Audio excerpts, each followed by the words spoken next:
We are now less than a month away from Election Day. Virginians are electing a new governor, lieutenant governor, and attorney general. Our Jake Burns takes a look at voter turnout so far and tells us how it compares to years past. Hi, Jake.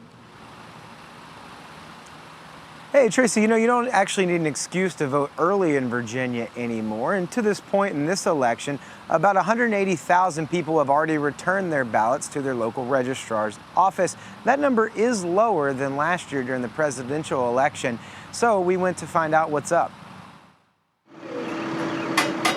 When you ask voters who came out early why, avoiding lines usually gets at least a mention. Sometimes the lines can be real crazy. And then depending on what area you go in or what time you get in there. It's just easier for me, with me going back and forth and stuff, and I don't have to worry about, getting in line at my polling place. It's a lot of things going on, and, you got to vote for whoever to get what you want. To this point, 367,000 voters have either cast a ballot or requested one to be mailed back, according to the Virginia Public Access Project.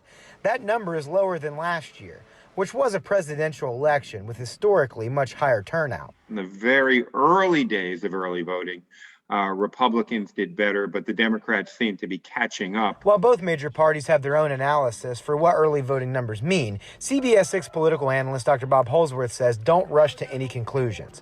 Since Virginia voters don't have to register for a political party, tracking enthusiasm for one group of voters is based solely off geography at this point, voting patterns of where the ballots are coming in. It does appear that we're going to have probably larger in-person voting in 2021 than we did in 2020, when we were right in the middle of part of the worst parts of the pandemic. Polls show a tight race, and both men heading their party's ticket have deep pockets. So Holsworth says the campaigns will spend lots of money to try to drive out their voters. Voters are going to see an enormous amount of commercials every time they turn on their television for the next few weeks, and they may not want to go to their mailbox too often as well. I didn't have to go through the long lines. I just had to make voting a priority. Calvin Shackelford says voters must do their own research no matter what time they head to the polls. If you get your own information and don't get whacked up in your mind on misinformation and disinformation. It's challenging times to sift through this stuff, okay? The final day to request a mail-in ballot is October the 22nd. The final day to vote early in person is October the 30th.